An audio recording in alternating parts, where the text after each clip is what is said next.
فكيف إذا جئنا من كل أمة بشهيد وجئنا بك على هؤلاء شهيدا۔ صدر انجمن، مشفق اساتذہ کرام، معزز حکم صاحبان، معزز علماء کرام اور دور دراز سے تشریف لائے ہوئے مہمانان عظام اور پردہ نشین ماں اور بہنوں، آج کی اس پرونق بزم میں خشیت الہی کے موضوع پر کچھ بولنا چاہتا ہوں۔ خشیت کہتے ہیں اللہ رب العالمین سے ایسا خوف کھانا جس میں اس کی تعظیم ہو۔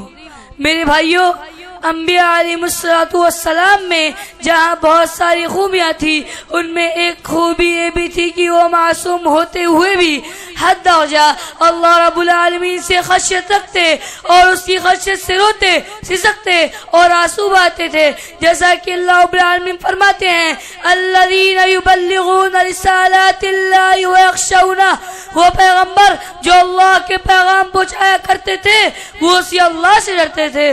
سورہ احزاب آیت نمبر 48۔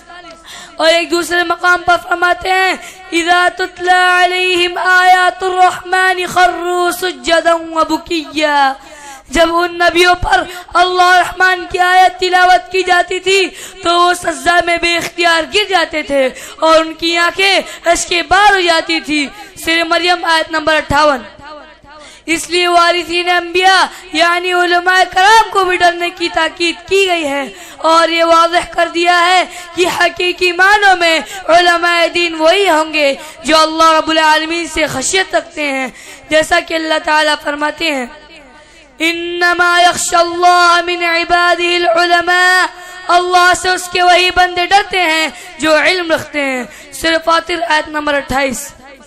خشیت الہی ایسی صفت ہے جو انبیاء کرام کی، علماء کرام کی، حتیٰ کی مومنین کی عمدہ صفات میں شامل ہے، جیسا کہ اللہ رب العالمین فرماتے ہیں انما المؤمنون الذین اذا ذکر اللہ وجلت قلوبهم وَإِذَا تُلِيَتْ عَلَيْهِمْ آيَاتُهُ زَادَتْهُمْ إِيمَانًا وَعَلَى رَبِّهِمْ يَتَوَكَّلُونَ۔ مومنوں کی شان تو یہ ہے کہ جب اللہ کا ذکر کیا جاتا ہے تو ان کے دل دہل جاتے ہیں اور جب اس کی آیتیں پڑھ کر سنائی جاتی ہے تو ان کے ایمان کو اور زیادہ کر دیتی ہے اور وہ ہر حال میں اپنے پروردگار پر بھروسہ رکھتے ہیں۔ سورہ انفال آیت نمبر 2۔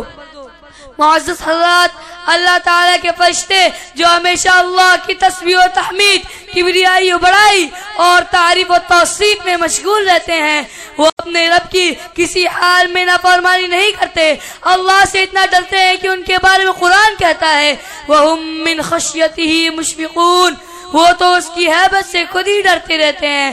سورہ انبیاء آیت نمبر 28۔ یہ وسیع عریض زمین اور بلند و بالا بے ستون آسمان، شجر و حجر، دریا اور پہاڑ، سب خوف الہی سے لرزاں و ترساں ہیں، نیز اس کے خوف سے گر گر پڑتے ہیں۔ آئیے اب امام الانبیاء محمد صلی اللہ علیہ وسلم کی خشیت الہی کے بارے میں جانتے ہیں۔ حضرت عبداللہ بن مسعود رضی اللہ عنہ بیان کرتے ہیں کہ ایک مرتبہ نبی کریم صلی اللہ علیہ وسلم نے مجھ سے فرمایا اے ابن مسعود مجھے قرآن پڑھ کر سناؤ۔ میں نے عرض کیا آپ پر قرآن نازل ہوا ہے، آپ ہی کو سناؤں؟ آپ صلی اللہ علیہ وسلم نے فرمایا ہاں سناؤ، میرا دل چاہتا ہے کہ میں تم سے قرآن سنوں۔ حضرت عبداللہ بن مسعود رضی اللہ عنہ کہتے ہیں کہ میں نے سورہ نساء کی تلاوت شروع کر دی، جب میں اس آیت پر پہنچا فَكَيْفَ إِذَا جِئْنَا مِن كُلِّ أُمَّةٍ بِشَهِيدٍ وَجِئْنَا بِكَ عَلَى هَؤُلَاءِ شَهِيدًا، پس اے نبی پاک صلی اللہ علیہ وسلم کیا حال ہوگا اس دن یعنی قیامت کے دن جس دن ہر امت سے گواہ طلب کریں گے اور ہم آپ کو ان لوگوں پر گواہی دینے کے لیے طلب کریں گے۔ سورہ نساء آیت نمبر 41۔ حضرت عبداللہ بن مسعود رضی اللہ عنہ کہتے ہیں کہ اس آیت کریمہ کا پڑھنا تھا کہ آپ صلی اللہ علیہ وسلم نے فرمایا ابن مسعود ٹھہر جاؤ، میں ٹھہر گیا اور آنکھ اٹھا کر دیکھا تو آپ کی آنکھوں سے آنسو جاری تھے۔ صحیح بخاری حدیث نمبر 4582۔ یہ اس نبی کی خشیت کا حال ہے جسے لِيَغْفِرَ لَكَ اللَّهُ مَا تَقَدَّمَ مِن ذَنبِكَ وَمَا تَأَخَّرَ کا سرٹیفکیٹ حاصل ہے، جسے سید الانبیاء والمرسلین خاتم النبیین اور رحمت للعالمین صلی اللہ علیہ وسلم کا لقب حاصل ہے۔ میرے اسلامی بھائیوں، دنیا کی ساری چیزیں اللہ سے خشیت رکھتی ہیں، تو کیا ہمیں اللہ سے خوف نہیں کھانا چاہیے؟ کیا ہم مومن و مسلمان نہیں؟ کیا ہم وارثین انبیاء نہیں؟ کیا ہم داعی اللہ و رسول نہیں؟ کیا سلف صالحین اور انبیاء کرام کا اسوہ و نمونہ ہمارے سامنے نہیں؟ تو پھر کیا بات ہے کہ ہم اپنے دلوں میں اللہ کا خوف و خشیت نہیں رکھتے؟ کیا اللہ تعالیٰ نے یہ نہیں فرمایا وَأَمَّا مَنْ خَافَ مَقَامَ رَبِّهِ وَنَهَى النَّفْسَ عَنِ الْهَوَىٰ فَإِنَّ الْجَنَّةَ هِيَ الْمَأْوَىٰ، جو شخص اپنے رب کے سامنے کھڑا ہونے سے ڈرتا رہا ہوگا اور اپنے نفس کو خواہش سے روکا ہوگا تو جنت ہی اس کا ٹھکانہ ہے۔ سورہ نازعات آیت نمبر 40 سے 41۔ کیا نبی کریم صلی اللہ علیہ وسلم نے یہ نہیں فرمایا کہ 7 لوگوں کو عرش الہی کا سایہ نصیب ہوگا؟ ان میں سے وہ شخص بھی ہوگا رجل ذکر اللہ خالیا ففاضت عیناہ، ایک ایسا آدمی جس نے تنہائی میں اللہ کو یاد کیا اور خوف الہی سے اس کی آنکھیں بہہ پڑی۔ صحیح بخاری حدیث نمبر 6479۔ میرے اسلامی بھائیوں، اپنے دلوں میں خشیت الہی پیدا کرو اور خشیت الہی سے کبھی غفلت نہ برتو۔ آج ہم زلزلوں سے ڈرتے ہیں، کبھی ہم ایک زلزلہ تھے۔ آج ہم غیر مسلموں سے ڈرتے ہیں، کبھی غیر مسلم ہم سے ڈرتے تھے۔ وہ ہمارے اسلاف تھے جنہوں نے اپنے دلوں سے غیر اللہ کا خوف نکال کر خوف الہی کو اپنے دلوں میں بسایا اور سمندروں میں اتر گئے۔ دشت تو دشت ہے دریا بنا چھوڑے ہم نے، دشت تو دشت ہے دریا بنا چھوڑے ہم نے، بحر ظلمات میں دوڑا دی گھوڑے ہم نے۔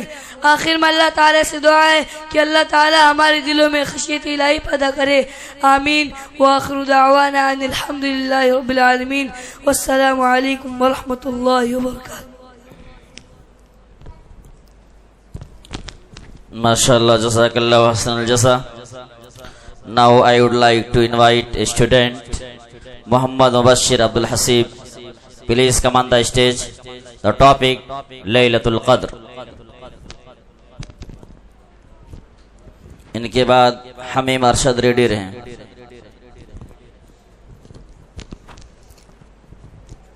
السلام عليكم ورحمة الله وبركاته. الحمد لله الذي هدانا لهذا وما كنا لنهتدي لولا أن هدانا الله، والصلاة والسلام على أشرف الأنبياء والمرسلين محمد وعلى آله وصحبه أجمعين. أما بعد، فقد قال الله تعالى أعوذ بالله من الشيطان الرجيم. بسم الله الرحمن الرحيم.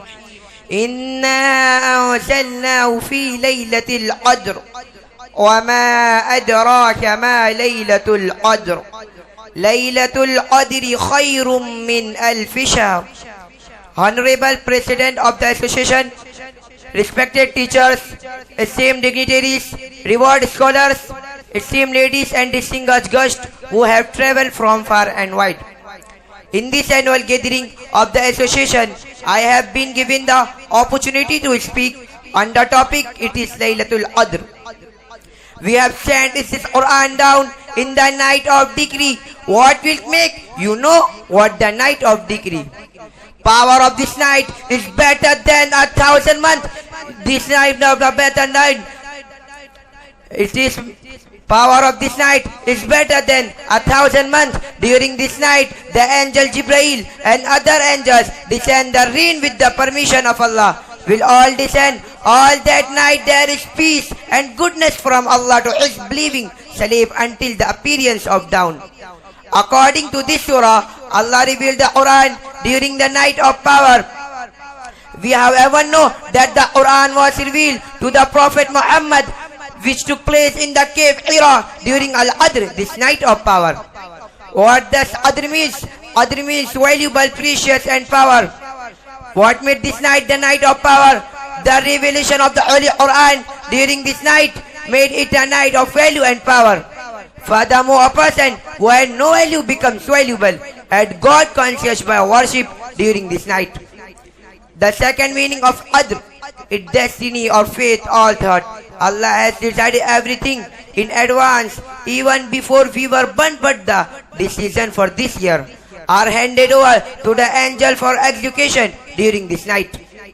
According to most of his scholars, the first few verses of Surah and also the Dukhan refers to this night also, and story support above statement. Allah says in Surah Al-Dukhan, قال تعالى حميم والكتاب المبين إنا أنزلناه في ليلة مباركة إنا كنا منذرين فيها يفرح كل أمر حكيم.